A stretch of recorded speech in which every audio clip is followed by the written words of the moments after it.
Hello, friends.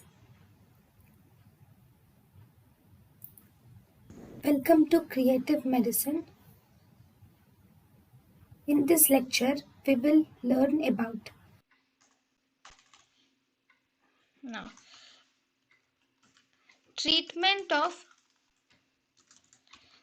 viral encephalitis. Okay, in the treatment of viral encephalitis, first we will have to see which drug to be given.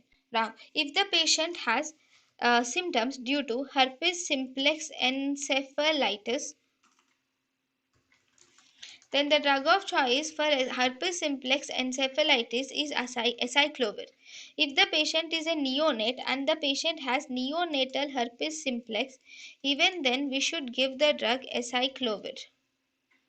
Okay. Now, if the patient has herpes simplex keratitis, in such cases we can give the drug trifluridine can be given or vidarabine can be given.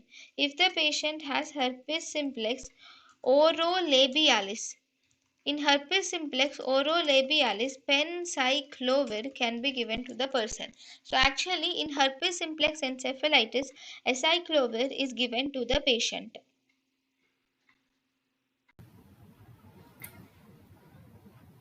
thank you and thank you for watching.